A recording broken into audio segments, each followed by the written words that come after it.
You won't believe these festivals are real. What if I told you that somewhere in the world, communities gather to throw an all-you-can-eat buffet just for monkeys? Or that in a small Spanish village, men dressed as the devil literally jump over rows of newborn babies for good luck? It's time to forget everything you thought you knew about festivals. We're not talking about flower crowns and Ferris wheels. Today, we're exploring the wildest, strangest, and most unbelievable celebrations on Earth. These aren't scenes from a movie. They're real parties, honoring traditions so odd you just have to see them to believe them. Let's take a journey into the world's most bizarre festival. Across the globe, people have come up with an endless variety of ways to celebrate, to honor their history, and to just come together. And while most festivals involve the familiar combo of music, food, and dance, some take a sharp turn into the wonderfully weird. These are the events that make you stop and ask, wait, they do what now? From town-wide food fights to pre-wedding rituals that involve smashing toilets, these celebrations stretch the very definition of a party. But here's the secret. Behind every seemingly bizarre tradition lies a deep history, a unique cultural belief, or a powerful story. This isn't just random weirdness. It's culture in its most unfiltered and fascinating form.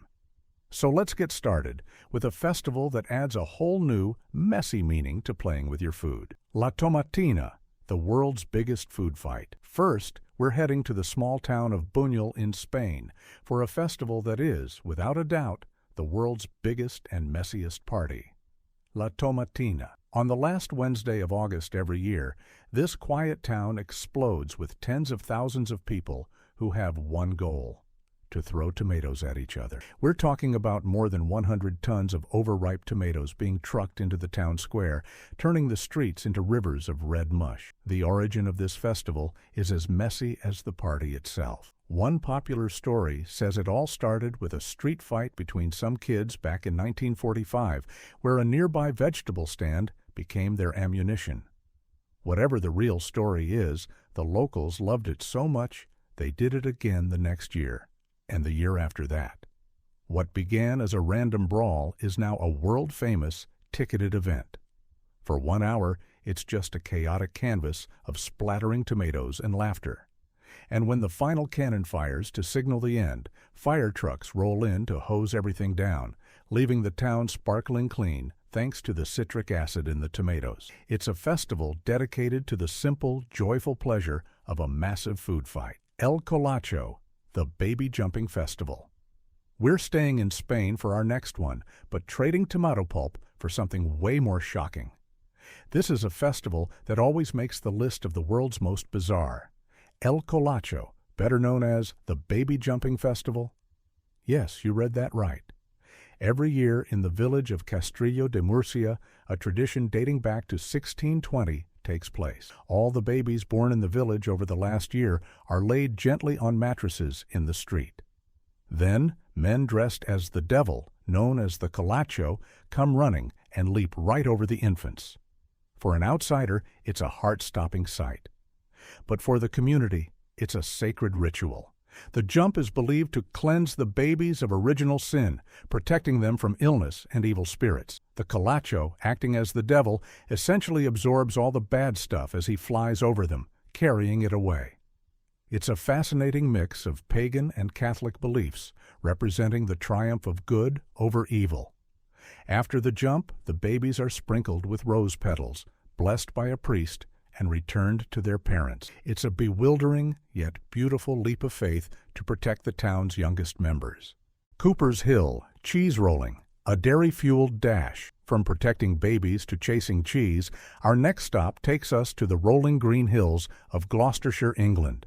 Here, on Cooper's Hill, one of the most delightfully absurd and surprisingly dangerous competitions takes place: the Cooper's Hill cheese rolling. For centuries, brave and maybe slightly crazy, competitors have gathered to chase a 9-pound wheel of double Gloucester cheese down a ridiculously steep hill.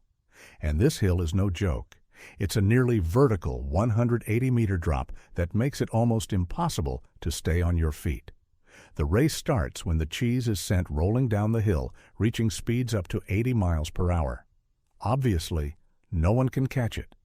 The winner is the first person to cross the finish line at the bottom, usually after a series of spectacular tumbles and faceplants. Injuries like sprains and broken bones are common, but that doesn't stop people from all over the world from showing up for a shot at glory. And, of course, the cheese. No one knows exactly how this started, but it's believed to be at least 600 years old, maybe with roots in pagan rituals celebrating summer. It's a chaotic and uniquely British spectacle that celebrates courage, a bit of eccentricity, and the love of a good cheese. Monkey Buffet Festival, a feast for furry friends. Now, let's head to Lopburi, Thailand, for a festival that gives a whole new meaning to guest of honor.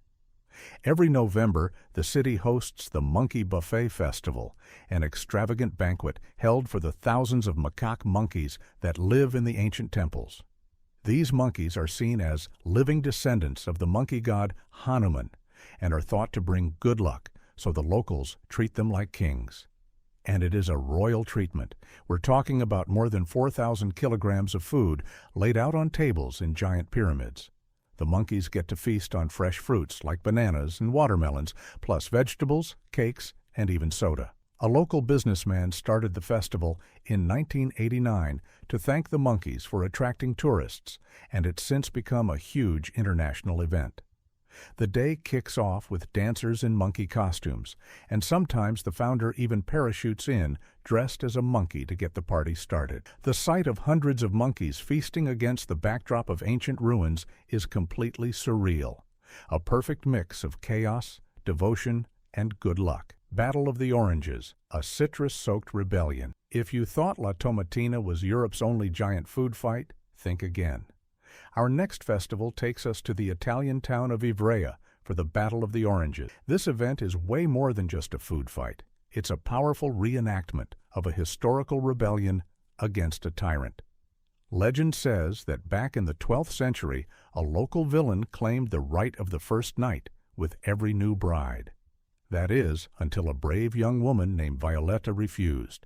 She defied the tyrant, decapitated him, and sparked a citywide revolt where the people stormed his palace. Today, this fight for freedom is reenacted with oranges. The town splits into 9 teams on foot, representing the commoners, who battle against teams in horse-drawn carriages, representing the tyrant's guards. The oranges symbolize the stones thrown during the original rebellion.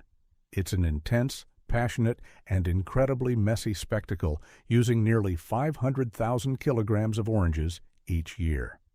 It's a living piece of history, a celebration of liberation that you can smell, see, and feel with every splat.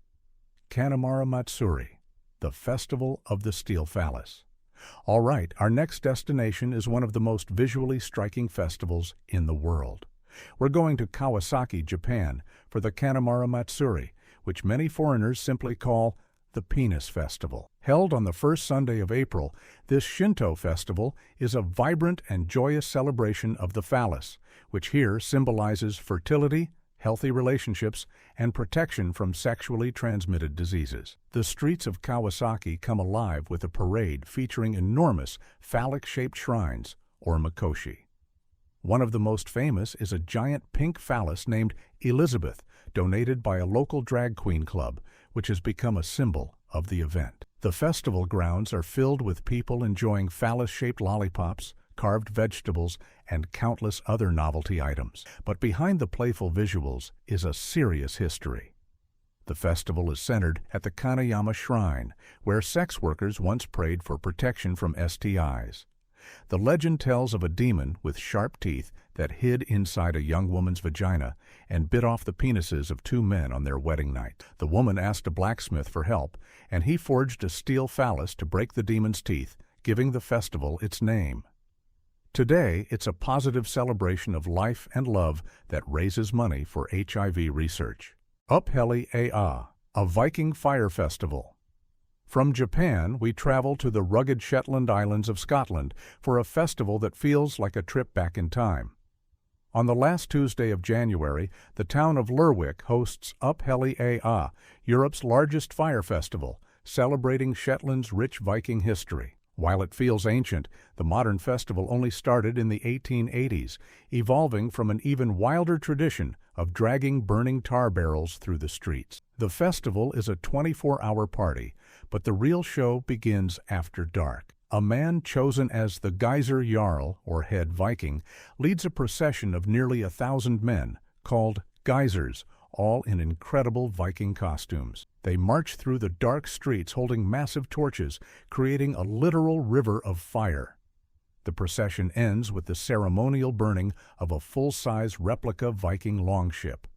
The geysers circle the ship and, all at once, throw their torches into it, setting it ablaze against the cold winter sky. It's a powerful and dramatic spectacle that marks the end of the Yule season and honors the Viking spirit. Polterabend and La Mordida, celebrations of life's messy moments. Not all strange traditions are huge public festivals. Some of the best happen at home. First, let's go to Germany for a pre-wedding tradition called Polterabend. The night before a wedding, friends and family gather not for a quiet dinner, but to smash porcelain. Guests bring old plates, bowls, and even toilets, and throw them on the ground to make a huge mess. The idea is that the noise scares away evil spirits, and a local saying, "Shards bring luck," promises a happy future for the couple. But here's the catch. The bride and groom have to clean it all up together, proving they can work as a team to handle any challenge. Just one rule: no smashing glass, because that's bad luck. Over in Mexico, birthdays come with a delightfully messy tradition known as La Mordida, or the bite. When it's time to cut the cake, the birthday person takes the first bite, often with their hands behind their back. As they lean in, guests chant, "Mordida, mordida," and someone playfully shoves their face right into the cake. It's a moment of pure, silly fun. Both of these traditions, in their own messy ways, remind us that life's big moments are meant to be embraced with laughter and a willingness to get a little dirty. The Caganer, a quirky Christmas tradition. Our final stop takes us back to Spain, specifically Catalonia, for a Christmas tradition that is both baffling and beloved. When families set up their nativity scenes, they include all the familiar figures: Mary, Joseph, the baby Jesus, and the wise men. But hidden in a corner, you'll find a strange little figure known as the Caganer. The name literally means the pooper, and it's a small statue of a peasant with his pants down, doing his business. It might seem disrespectful, but the Caganer has been a part of Catalan nativity scenes since the 18th century and is actually a symbol of good luck and prosperity. The logic is wonderfully simple. By defecating, the Caganer is fertilizing the earth, which ensures a good harvest. It's also seen as a great equalizer, a funny reminder that everyone, no matter how important, shares the same basic human functions. Finding the Caganer is now a fun Christmas game for kids, and the tradition has evolved to include figurines of celebrities and politicians, all in the same funny position. It's a perfect example of the Catalan spirit. Earthy, a little irreverent, and deeply in love with tradition, no matter how strange it seems. From the tomato-drenched streets of Buñol to the fiery skies of Shetland, it's clear that human celebration has no limit. These festivals, in all their bizarre glory, are so much more than just weird parties. They are the living heartbeats of their communities. They connect the present to a storied past, pass down beliefs, and ensure good fortune for the future. They remind us that there is no one right way to celebrate, and that the world is filled with an endless capacity for joy, creativity, and a healthy dose of wonderful weirdness. These traditions challenge our perspectives, inviting us to find the meaning behind the madness and to appreciate just how diverse culture can be. So, what do you think? Which of these festivals would you be brave enough to try? Would you face the flying tomatoes, chase the cheese, or maybe even trust the baby jumpers of El Colacho? Let us know in the comments below. We'd love to hear which of these wild celebrations captured your imagination. And if you enjoyed this journey, be sure to give this video a thumbs up, subscribe, and hit that notification bell so you don't miss our next adventure. Thanks for watching.